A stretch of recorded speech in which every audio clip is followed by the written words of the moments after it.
Welcome to KK logics and tricks. Friends, ఇప్పుడు మనం గత డిఎస్సిలో వచ్చినటువంటి మ్యాథ్స్ బిట్స్ ఫ్రెండ్స్ నేనైతే ఎగ్జామ్ ముందు కూర్చున్నప్పుడు, అంటే ఎగ్జామ్లో కూర్చున్నప్పుడు, కంప్యూటర్ ముందు కూర్చున్నప్పుడు నాకు అనుకూలంగా టైంని సేవ్ చేసుకోవాలి కాబట్టి నా వేలో నేను ఎలా అయితే ఎగ్జామ్లో అటెంప్ట్ చేస్తానో మరి మీకు ఈ వీడియోలో చెప్పడానికి ప్రయత్నం చేస్తాను. ఫస్ట్ చూడండి ఫ్రెండ్స్, ఇక్కడ మరి బిట్టు గతంలో అడిగినటువంటి డిఎస్సి బిట్టు 9408ను ఏ కనిష్ట సంఖ్యచే భాగించినప్పుడు భాగఫలం పరిపూర్ణ వర్గం అవుతుంది అన్నాడు. నేనైతే ఎంత టైం కూడా తీసుకోను, చదవడానికి అలా నాకు అర్థమైపోతుంది కళ్ళతో అలా చూస్తూ. జనరల్ ఇంగ్లీష్లో అయితే the smallest number by which 9408 must be divided so that the quotient is a perfect square అన్నాడు. నేను ఎలా చేస్తానండి ఫ్రెండ్స్, ఇది చదివా కళ్ళతో అలా చూసిన తర్వాత నాకు వెంటనే దీన్ని జనరల్ ప్రొసీజర్ చేసేటటువంటి ఆలోచన నాకు రాదు దాదాపుగా.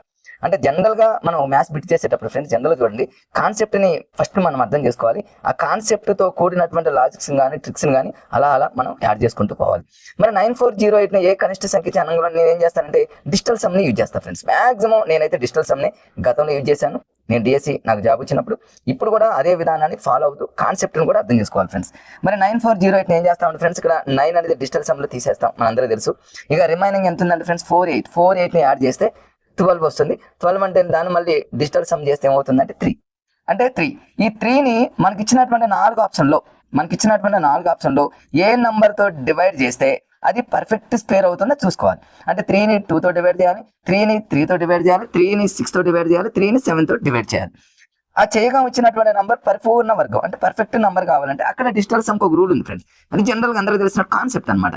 ఏదైనా ఒక నంబర్ పర్ఫెక్ట్ స్క్వేర్ కావాలంటే, పరిపూర్ణ వర్గం కావాలంటే దాని యొక్క డిజిటల్ సమ్ జనరల్ మనం చూడండి 1, 4, 7, 9 అనేది రావాలి ఫ్రెండ్స్. 1 అంటే ఏమో 1 స్క్వేర్, 4 అంటే ఏమో 2 స్క్వేర్, 9 అంటే ఏమో 3 స్క్వేర్, 7 అనేది ఎక్స్ట్రా మనం యాడ్ చేసుకొని గుర్తుపెట్టుకోవాలి. అంటే ఏదైనా ఒక నెంబర్ పర్ఫెక్ట్ స్క్వేర్ కావాలంటే దాని యొక్క డిజిటల్ సమ్ అనేది 1 కానీ 4 కానీ 7 కానీ 9 కానీ ఉంటే అది పర్ఫెక్ట్ స్క్వేర్ అవుతుంది, మన అందరికీ తెలుసు.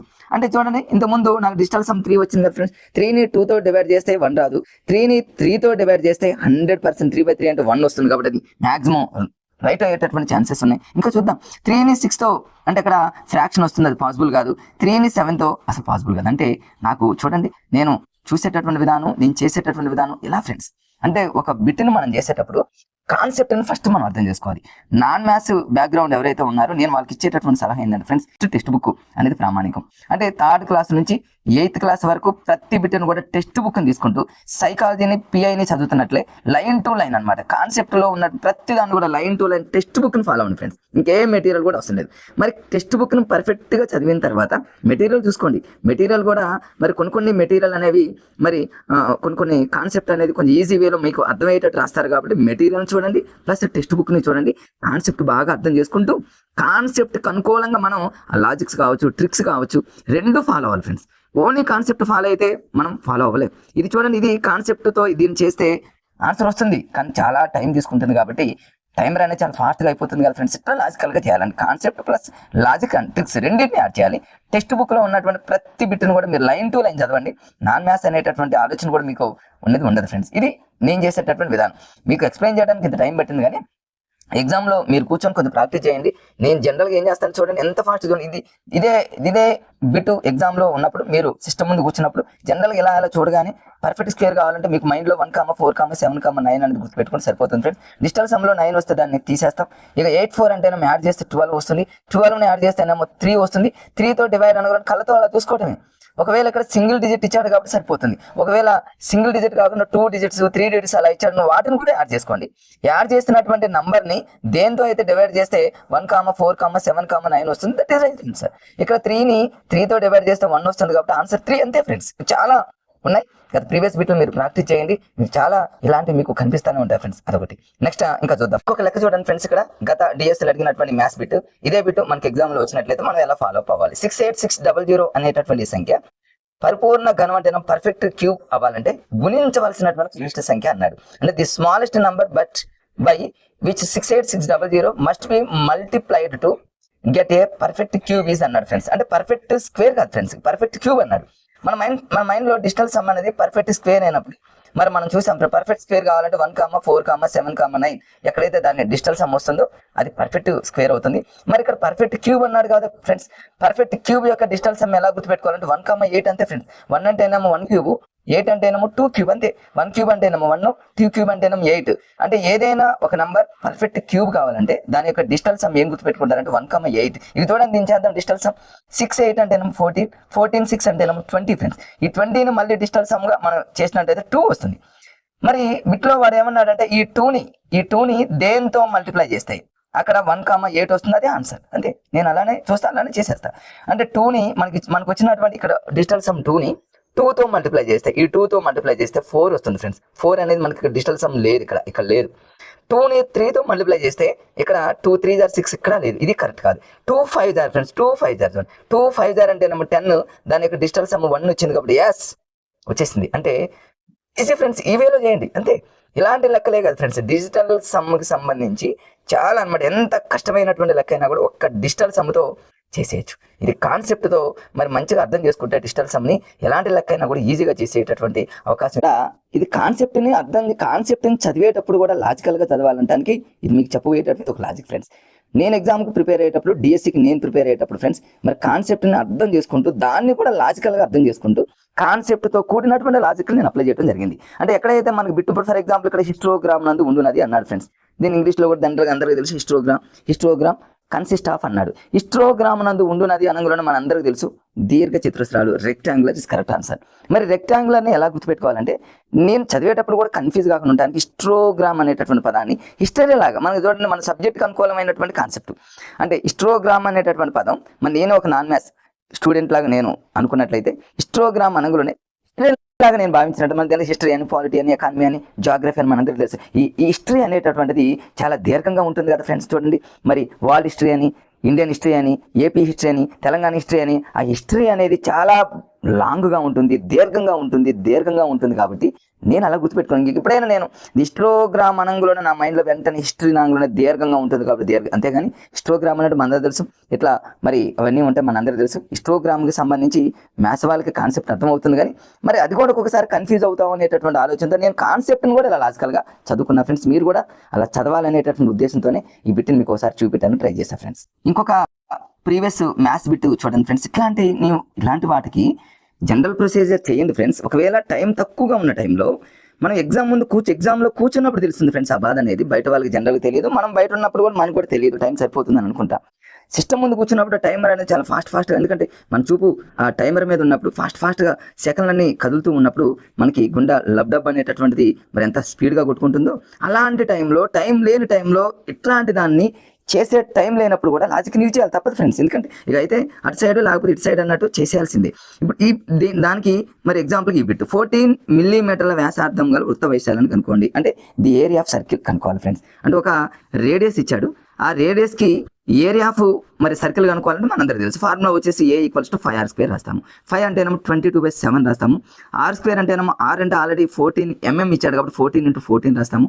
7 టేబుల్ 14 2 టైమ్స్ క్యాన్సిల్ అవుతుంది. అంటే ఇక్కడ 14 ఫైనల్గా 22/7 × 14 × 14లో 7 14 2 టైమ్స్ క్యాన్సిల్ అవుతుంది కాబట్టి 22 × 2 44 వస్తుంది. 44 మరి రిమైనింగ్ 14 మల్టిప్లై చేస్తే మనందరికీ తెలుసు 616 చదరపు మిల్లీమీటర్లు వస్తుంది. సో ఫైనల్గా మనకు వచ్చిన ఆన్సర్ ఇది, మనందరికీ తెలుసు. ఓకే, మరి అంత చేసేటటువంటి టైం కూడా లేనప్పుడు లాజిక్ ఏంటంటే ఫ్రెండ్స్, ఏదైనా ప్రాబ్లం ఇచ్చినప్పుడు ఆ ప్రాబ్లం అనేది సర్కిల్కి సంబంధించి అయితే, అంటే కోన్ కావచ్చు, ఎందుకంటే కోన్ చూడండి కోన్లో ఒక సర్కిల్ వస్తుంది కాబట్టి, లేకపోతే అంటే శంకు అన్నట్టు ఫ్రెండ్స్. ఒకవేళ సిలిండర్ కావచ్చు, సిలిండర్కి 2 సర్కిల్స్ అంటే ఒక్క సర్కిల్ అయినా ఉంటుంది. రోలర్ కావచ్చు, సర్కిల్ కావచ్చు, ఒక సర్కిల్లో ఇంకొక సర్కిల్ కావచ్చు, స్క్వేర్లో సర్కిల్ కావచ్చు, సర్కిల్లో స్క్వేర్ కావచ్చు, ఎక్కడైనా సరే సర్కిల్ అనేటటువంటి పదం కొంచెం తగిన హాఫ్ సర్కిల్, సెమీ సర్కిల్ అడిగినా, ఏ సర్కిల్ అడిగినా అలాంటి చోట ఇదొక లాజిక్ అనేది 90% యూజ్ అవుతుంది. టైం తక్కువగా ఉన్న టైంలో, ఇక టైం లేదు అన్న టైంలో ఇలాంటిది యూజ్ చేయండి ఫ్రెండ్స్, తప్పదుగా. అంటే ఇక్కడ ఏరియా ఆఫ్ సర్కిల్ అడిగాడు కాబట్టి ఏరియా ఆఫ్ సర్కిల్ అడిగినప్పుడు మనం 11 టేబుల్తో ఏదైతే ఆప్షన్ పోతుందో అది రైట్ ఆన్సర్, మన అందరికీ తెలుసు. చూసుకోండి ఫ్రెండ్స్, 11 టేబుల్తో పోయేది రైట్ ఆన్సర్ అవుతుంది. ఒకవేళ ఇక్కడ ఏరియా ఆఫ్ సర్కిల్ కాకుండా రేడియస్ ఆఫ్ సర్కిల్ కానీ పెరిమీటర్ ఆఫ్ సర్కిల్ కానీ అయినప్పుడు మనకి ఇచ్చినటువంటి 4 ఆప్షన్లో 7 టేబుల్ ఎక్కడైతే పోతుందో అది రైట్ ఆన్సర్ అవుతుంది ఫ్రెండ్స్. చాలా మంది యూట్యూబర్స్ మరి ఇలాంటి లాజికల్ చెప్పారు. ఇవి మనం కాదేమో అని కొట్టి పారేస్తాం కానీ ఫ్రెండ్స్, లేదు ఫ్రెండ్స్ 100% సక్సెస్ అవుతుంది. నా డిఎస్సిలో 2008 డిఎస్సిలో నేను రాసినప్పుడు ఇలాంటివి నాకు 2 బిట్లు తగిలాయి ఫ్రెండ్స్. 2 బిట్లు మరి అప్పుడు బబుల్ చేసే విధానంలో 2 బిట్లు నాకు ఈ లాజిక్ అనేది. అదేవిధంగా ఇంతకుముందు మీకు చెప్పా చూడండి ఫ్రెండ్స్, హిస్టోగ్రామ్లో ఉండేవి ఏంటంటే దీర్ఘచతురస్రాలు. ఆ కాన్సెప్ట్ని కూడా నేను డిఎస్సిలో చదివేటప్పుడు మైండ్లో ఎక్కువగా గుర్తు ఉండటానికి అనమాట. హిస్టరీ అనేటటువంటి పదాన్ని దీర్ఘంగా ఉంటుంది, అంటే కాన్సెప్ట్ని కూడా బై హార్ట్లా కాకుండా మన మెమరీకి మనకు అనుకూలంగా మనం గుర్తుపెట్టుకుంటే ఫ్రెండ్స్ లైఫ్ లాంగ్ గుర్తుపెట్టుకుంటాం. కనీసం ఎగ్జామ్ వరకు అని గుర్తున్నా మన లైఫ్ చేంజ్ అవుతుంది అంతే ఫ్రెండ్స్. ఇక్కడ 11 టేబుల్లో పోయి చూడండి ఫ్రెండ్స్, 616 11 టేబుల్లో పోతుంది. ఈ 11 టేబుల్కి సంబంధించినటువంటి మరి బాధ్యనీత సూత్రాలు 11 టేబుల్ ఎలా చూడాలి ఫ్రెండ్స్, ఏం లేదు. 3 నంబర్స్ ఇచ్చినప్పుడు ఫస్ట్ నంబరు, దాని తర్వాత నెంబర్ చూసుకుంటే 6 6 12 వస్తుంది. ఈ 12 అనేది మిడిల్లో ఉన్న రైట్ అవుతుంది, లేదా ఆ 12లో మిడిల్లో ఉన్నటువంటి 1 నెంబర్ తీసేస్తే, అంటే 1 తీసేస్తే 11 కదా ఫ్రెండ్స్, 11 పోతుంది. మన అందరికీ తెలుసు కదా ఫ్రెండ్స్, దీన్ని చెప్పేది ఏముంది, తెలిసినటువంటిది. ఇక్కడ 616 ఉంది ఫ్రెండ్స్, దీన్ని 11తో డివిజిబుల్ అవుతుందా లేదా అని చూడటానికి ఈ నెంబర్ ఇలా వదిలేస్తాము. 6 6 12 అవుతుంది, ఈజ్ ఈక్వల్ టు 1 ఉంది. ఈ రెండు ఈక్వల్ అయినా 11తో డివిజిబుల్ ఈక్వల్ కాకపోయినా కూడా ఈ రెండింటి డిఫరెన్స్ అనేది 11తో పోయినా డివిజిబుల్ ఫ్రెండ్స్, మన అందరికీ తెలుసు. అంటే 12 - 1 అంటే 11 అనేది 11తో పోతుంది. కాబట్టి ఈ డివిజిబుల్ రూల్స్ అందరికీ తెలుసు కాబట్టి దాని గురించి నేను చెప్పట్లేదు. 11 యొక్క డివిజిబుల్ రూల్ అనేది 100% ఎగ్జామ్లో, ఎనీ ఎగ్జామ్లో వస్తుంది కాబట్టి అది కూడా చూడడానికి ప్రయత్నం చేయండి ఫ్రెండ్స్. ఇంకా కొన్ని చూద్దాం ఫ్రెండ్స్. ఇది ఒక బిట్ ఫ్రెండ్స్, నాకు నా డిఎస్సి ఎగ్జామ్లో ఇలాంటి బిట్స్ అడిగాడు. అంటే నేను గతంలో ఎలాంటి బిట్స్ని ఫేస్ చేస్తున్నాను, ఇప్పుడు చాలా మంది మరి డిఎస్సి ఆస్పిరెంట్స్ కావచ్చు, ఇంకా కాంపిటేటివ్ స్పిరిట్లో ఉన్నటువంటి అభ్యర్థులు బయట ఎన్ని రకాలుగా చేసినా ఎగ్జామ్ ముందు మరి టైమర్ మన కంప్యూటర్ ముందు కూర్చున్నప్పుడు అన్నీ పర్ఫెక్ట్గా చేస్తాం, కానీ మ్యాథ్స్ దగ్గరికి వచ్చేసరికి టెన్షన్ కలగడానికి కారణం ఏంటంటే కాన్సెప్ట్నే చదువుతారు, కొంతమంది లాజికల్ ట్రిక్లు యూజ్ చేయరు, కొంతమంది లాజికల్ ట్రిక్లు చదువుతారు, కాన్సెప్ట్ని వదిలేస్తారు. అలా కాదు ఫ్రెండ్స్, కాన్సెప్ట్ని మనకు అనుకూలంగా లాజికల్గా నేర్చుకోవాలి. కాన్సెప్ట్కి అనుకూలంగా ఉన్నటువంటి ట్రిక్స్ని లాజిక్స్ని అప్లై చేస్తే ఏ ఎగ్జామ్ అయినా సరే 100% సక్సెస్ అవుతారు. ఇక్కడ చూడండి, ఇది నాకు గతంలో అడిగినటువంటి బిట్టు. చాలా మంది దీన్ని లెక్కలు చేస్తూ, నా ఫ్రెండ్స్ మ్యాథ్స్ వాళ్ళు మరి లెక్కలు చేస్తూ టైం అంతా మరి వేస్ట్ అయ్యేదా, ఆన్సర్ వాళ్ళకి వచ్చింది, నాకు వచ్చింది. నేను మాత్రం ఒక 1 మినిట్ లేదా 1 మినిట్ కాకుండా ఫ్రెండ్స్ ఒక 30 సెకండ్లు చేయగలిగిన, ఇంకో 30 సెకండ్స్ని నేను సేవ్ చేసుకోగలిగాను. మరి మా ఫ్రెండ్స్కి మరి ఆన్సర్ వచ్చింది, కానీ వాళ్ళు 30 సెకండ్స్ని వాళ్ళు వేస్ట్ చేసుకోగలిగారు. అంటే వేస్ట్ కాకుండా చూసుకునేటటువంటిది మనకు లాజిక్ ఫ్రెండ్స్. ఇక్కడ చూడండి, m⁴ - 256ను కారణాంక విభజన చేయండి అన్నాడు ఫ్రెండ్స్. కారణాంక విభజన అనగానే మ్యాథ్స్ వాళ్ళు, ఇక నాన్ మ్యాథ్స్ వాళ్ళు అంటే ఇదేందో ఇట్లా గందరగోళం, కొంతమంది లాజికల్గా ఆలోచిస్తారు. m⁴ - 256 అనేటటువంటిది మరి -256 అనేది బిగ్ నెంబర్ కాబట్టి మనకి ఇచ్చినటువంటి 4 ఆప్షన్లో కొంచెం ఎక్కడైతే ఎక్కువగా సబ్స్టిట్యూషన్ చేసినా కూడా, ఏదైనా నంబర్ని m ప్లేస్లో ఏదైనా నంబర్ని సబ్స్టిట్యూషన్ చేసినా కూడా కొంచెం పెద్దగా వచ్చేది ఏదైతే ఉంటుందో థింక్ చేసేటటువంటి మిత్రులు చాలా మంది ఉంటారు. కాబట్టి అలాంటి వాళ్ళు మరి అవలేలుగా మరి 4th ఆప్షన్ పెట్టేటటువంటి వాళ్ళు కూడా ఉంటారు. మరి నేను ఎగ్జామ్లో ఎలా చేశాను ఫ్రెండ్స్, జనరల్ ప్రొసీజర్ m⁴ - 256 అంటే m² హోల్ స్క్వేర్ -256ని ఏదైనా ఒక నెంబర్కి స్క్వేర్ లాగా రాస్తారు. అది a² - b² లాగా వస్తుంది. a² - b² అనగానే a + b × a - b చేస్తారు. అంటే a + b × a - b చేసిన తర్వాత మళ్ళీ అక్కడ స్క్వేర్లలో వస్తుంది. ఎందుకంటే ఇక్కడ మళ్ళీ m² హోల్ స్క్వేర్ అన్నాం కాబట్టి మళ్ళీ m² ఆ నెంబర్ని మళ్ళీ a + b × a - b చేసి ఇదంతా చేసుకుంటూ పోతే ఫ్రెండ్స్, కంప్యూటర్లో టైమర్ అని ఫాస్ట్గా వెళ్తున్నటువంటి సమయంలో ఇంకా టెన్షన్ మొదలై మిగతా బిట్స్ మీద దీని ఎఫెక్ట్ పడుతుంది. వద్దు ఫ్రెండ్స్, కాన్సెప్ట్ చదవండి, లాజిక్ చదవండి, లాజిక్స్ ప్రాక్టీస్ అవ్వండి, ఎక్కడ ఏది అవసరం ఉంటుందో అక్కడ అప్లై చేయండి అంతే. ఇక్కడ చూడండి, నేను ఏం అప్లై చేస్తానంటే m = ఇక్కడ 1 సబ్స్టిట్యూషన్ చేస్తాను. దీన్ని సబ్స్టిట్యూషన్ మెథడ్ అంటారు ఫ్రెండ్స్, లేదా రీప్లేస్మెంట్ మెథడ్ అంటారు. ఇలాంటి లెక్కలు ఎక్కడైనా ఫ్యాక్టరైజేషన్ కావచ్చు, స్పెషల్ ప్రొడక్షన్ అంటే ప్రత్యేక లబ్ధాలు కావచ్చు, మరి ఎక్కువగా చూడండి ఫ్రెండ్స్ బీజే సమాసాలు కావచ్చు, అంటే ఆల్జీబ్రా ఎక్స్ప్రెషన్స్ కావచ్చు, కారణాంక విభజన అంటే ఫ్యాక్టరైజేషన్ కావచ్చు, ఇలాంటి వాటిల్లో ఈ సబ్స్టిట్యూషన్ మెథడ్ అనేది వండర్గా పనిచేస్తుంది. నేను నా నోట్స్లో ఆ రోజుల్లో ఈ మెథడ్ని ఎక్కువగా ప్రాక్టీస్ అయ్యి ఇట్లాంటి బిట్లు అవనగడ్డ ప్రగతి కోచింగ్ సెంటర్లో మాకు డైలీ గ్రాండ్ టెస్ట్లు పెట్టినప్పుడు ఎంత హ్యాపీగా చేసామని హుషారుగా నవ్వుతూ చేసుకునేటటువంటి వాడిని ఫ్రెండ్స్ నేను. మరి ఇక్కడ m ప్లేస్లో 1 సబ్స్టిట్యూషన్ చేస్తే మనందరూ తెలుసు 1 - 1 హోల్ పవర్ 4 అంటే 1 వస్తుంది కదా ఫ్రెండ్స్. 1 - 256 అంటే మనందరూ తెలుసు -255. మరి కింద మనకి ఇచ్చినటువంటి 4 ఆప్షన్లో ఎక్కడైతే 1 సబ్స్టిట్యూషన్ చేస్తే -255 వస్తుంది, అదే ఆన్సర్. సింపుల్గా చూడండి ఫ్రెండ్స్, ఫస్ట్ ఆప్షన్ చూడండి. ఫస్ట్ ఆప్షన్లో m ప్లేస్లో 1 సబ్స్టిట్యూషన్ చేస్తే -255 ఎలా వస్తుంది ఫ్రెండ్స్, రాదు కదా. ఎందుకని 1 + 4 అంటేనే ఇక్కడ 5 వస్తుంది, ఇంటూ 1 - 4 అంటేనే -3 వస్తుంది. 5 3 జారు అంత టైం వేస్ట్ చేసుకోం కదా, టైం సెకండ్ కూడా ఇంపార్టెంట్ కాబట్టి ఎట్టి పరిస్థితుల్లో అంత బిగ్ నెంబర్ రాదు. ఇక్కడ కూడా 100% బిగ్ నెంబర్ రాదు, అంటే అసలు 0నే వస్తుంది. ఇక్కడ కూడా రాకపోవడానికి ఎందుకంటే ఇంకొక నెంబర్ ఎక్కడో బిగ్ ఉంటుంది. ఈ రెండింటితో పోల్చుకుంటే ఇది ఎక్కువగా బిగ్ నెంబర్ -255 దాకా రావాలంటే 4th ఆప్షనే మ్యాక్సిమం మన కాన్సన్ట్రేషన్ థింక్ అనేది చూపిస్తూనే ఉంటుంది ఇక్కడ. సరే, 3rd ఆప్షన్ కూడా చూస్తే 1² అంటే 1 - 16 ఇంటూ ఇక్కడ 1 + 4 అంటే 5 వస్తుంది ఫ్రెండ్స్. 1 - 16 5 = 80, అంటే మనకు కావాల్సిన నెంబర్ రావట్లేదు కాబట్టి ఇక మనం దీన్ని చేయని అవసరం లేదు ఫ్రెండ్స్. 3 మనం ఫస్ట్ది సెకండ్ థర్డ్ చేసామని ఫోర్త్ కూడా మళ్ళీ 1 - 4 అని 1 + 4 అని 1 + 4 అంటే ఏమో 5 అని 1 - 4 అంటే ఇదంతా చేయని అవసరం లేదు, మళ్ళీ టైం వేస్ట్. మనకి 3 ఆప్షన్స్ రాంగ్ అయినప్పుడు 4th ఆప్షన్ మనకి అంటే బిట్స్ని ఎప్పటికప్పుడు ఫ్రెండ్స్ మీరు అప్డేట్గా ప్రాక్టీస్ అవుతూనే ఉండాలి ఫ్రెండ్స్. ఓకే ఫ్రెండ్స్, ఇలాంటి ఇంకా కాన్సెప్ట్తో కూడుకున్నటువంటి ఇలా లాజికల్గా చేసేటటువంటి మరి ఈ విధానంలో ఇంకా కొన్ని ప్రీవియస్ బిట్స్ని మరొక వీడియోలో చేయడానికి ప్రయత్నం చేస్తా. ఓకే ఫ్రెండ్స్, మరొక వీడియోతో మళ్ళీ మీ ముందుకు వస్తా. Okay, bye friends.